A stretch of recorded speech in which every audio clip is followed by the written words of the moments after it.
minorities, whether based on religion, shall have the right to establish and on their choice. इस धरती के ऊपर, भारत की धरती के ऊपर माइनॉरिटीज के लोग अगर अरबी में मदरसा खोलना चाहे, संस्कृत जुबान में खोलना चाहे, तो किसी को इजाजत नहीं है कि मदरसे में पाबंदी लगाए, मदरसे में ताले लगाए, जब तक ये प्रूफ ना हो जाए कि उस मदरसे में कोई इल्लीगल काम होता। और मैं पूरे वसूख के साथ कहता हूं, हमारे मदरसों के अंदर कोई इल्लीगल काम नहीं होता। वहां बच्चे सुबह उठते हैं, बिस्मिल्लाहिर्रहमानिर्रहीम पढ़ने के बाद अपनी कुरान की आयतें याद करते हैं, हदीस को याद करते हैं, बुखारी खोलते हैं, अलिफ लाम का पारा खोलते हैं और कुरान पढ़कर ये मत समझना कि कुरान पढ़ने वाला दुनिया का महान नहीं बन सकता। उठाओ 1923 की रिपोर्ट, लंदन के अंदर तिब्बी कांग्रेस यूनिवर्सिटी के अंदर जो कॉन्फ्रेंस हुई थी, 1923 की रिपोर्ट है। मैं कोई भी बात तहकीक के बगैर कहने का आदी नहीं हूं। तहकीक जब तक नहीं हो जाती है, अब्दुल्ला अपनी जुबान पर नहीं लाता। मैं तहकीक के साथ कहता हूं, उठाओ इंसाइक्लोपीडिया ऑफ इस्लामिक को। 1923 में डॉक्टरों का इमाम किसको माना गया? अबू बकर मोहम्मद बिन जकरिया राजी को, जो मदरसे से पढ़ करके निकला था। उठाओ मोतियाबिंद की इलाज करने में सबसे पहले दुनिया का आई सर्जन कौन? अबुल कासिम अम्मार मूसली था, जो मदरसे से कुरान पढ़कर तालिब इल्म बनकर निकला था। पूछो कैम्ब्रिज यूनिवर्सिटी से, लंदन के ऑक्सफोर्ड यूनिवर्सिटी से, यह यूनिवर्सिटी कब पैदा हुई? 13 और 14 और 12वीं सदी ईस्वी के अंदर। उससे पहले 60,000 किताबें बगदाद की कुतुबखानों में अपने हाथों से उलमाए किराम ने लिखी थी। और सुनो दुनिया वालों, लंदन से पूछो कि लंदन वालों, तुम्हारे पास जो डॉक्टर की डिग्री है, MBBS MD की डिग्री है, इसमें किताब पढ़ाते हो तुम अल कानून।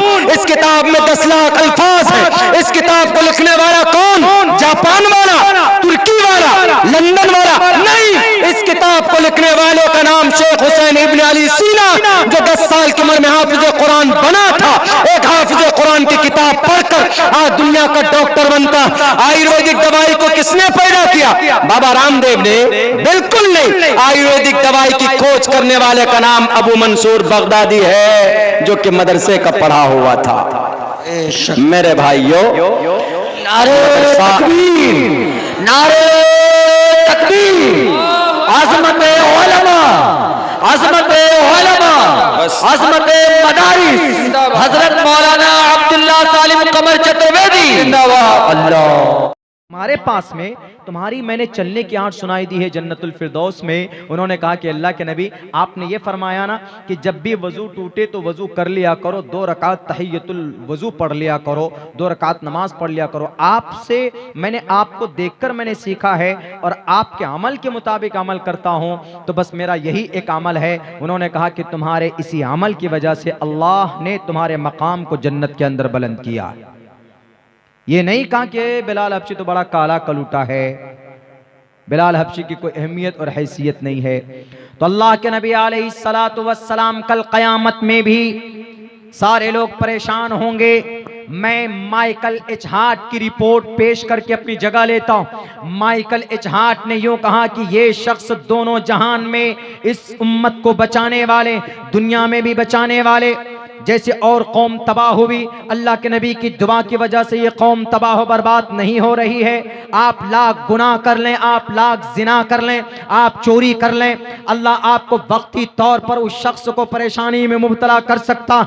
वक्ती तौर पर एक मुल्क में जालिम बादशाह को लाया जा सकता, लेकिन पूरी दुनिया में बैक वक्त ये कौम तबाह नहीं हो सकती। मरने के बाद आपको सजा दी जाएगी, तब आप जन्नत में जाएंगे, लेकिन पूरी दुनिया में बैक वक्त कौम आद के तरह, कौम समूद के तरह ये कौम तबाह बर्बाद नहीं की जा सकती। Because of the prayer of the last prophet Mohammad सल्लल्लाहु अलैहि वसल्लम, मोहम्मद रसूलुल्लाह की दुआओं की वजह से, उनकी दुआओं की बरकत की वजह से। मेरे भाइयों, कल क़यामत में जब सब लोग परेशान होंगे, पूरी जमात आदम के पास पहुंचेगी। आदम अलैहिस्सलाम कहेंगे व यक़ूलु आदमु सफ़ीयुल्लाहि यौमल क़ियामा, मैं कुछ नहीं कर सकता यौमल क़ियामा, या रब्बी नफ्सी नफ्सी, मैं तो खुद रब्बी नफ्सी नफ्सी पुकार रहा हूँ। पूरी कौम जाएगी हजरत नूह के पास, वयक़ूलू नजीयुल्लाहि यौमल क़ियामा या रब्बी नफ्सी नफ्सी। नूह के पास पहुंचेंगे, नूह कहेंगे मैं खुद नफ्सी नफ्सी के आलम में हूँ। वयक़ूलु दाऊद खलीफतुल्लाहि यौमल क़ियामा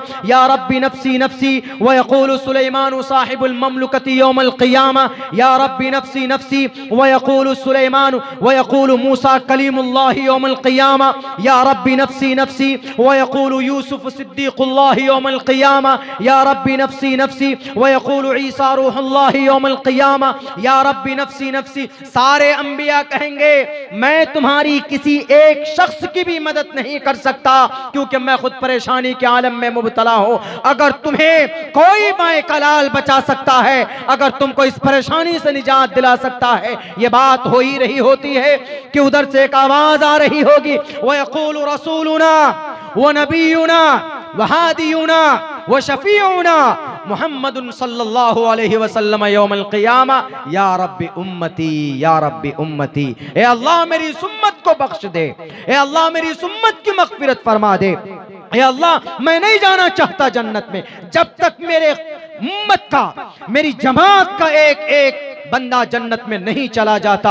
तो ये मोहम्मद इब्न अब्दुल्लाह आपके सामने से सजदा असर नहीं उठाएगा, नए नए कलिमात से रब्बे जुल जलाल की तारीफ करेगा। अल्लाह के नबी फरमाते हैं कि उससे पहले मेरी जुबान में उनसे बेहतर अल्फाज नहीं आएंगे। बुखारी जिल्द सानी की रिवायत है, उठाकर देख लो। एक एक फर्द की मग़फ़िरत करा दी जाएगी, तब अल्लाह के नबी आज सर बुलंद करेंगे। उस वक्त दुनिया में भी बचाया तो कौन?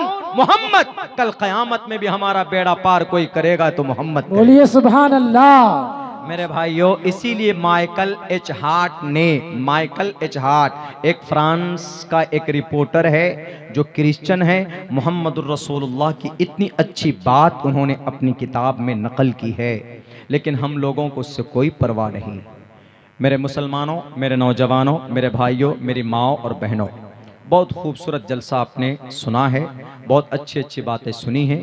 हम भी अल्लाह से दुआ करते हैं कि अल्लाह तबारक व ताला हमें भी इस पर 100% अमल करने की तौफीक दे, आमीन। और मेरे नौजवानों, जिन लोगों की शादी हो गई है वो लोग कभी भी अपनी बीवी के साथ में गड़बड़ी ना करें।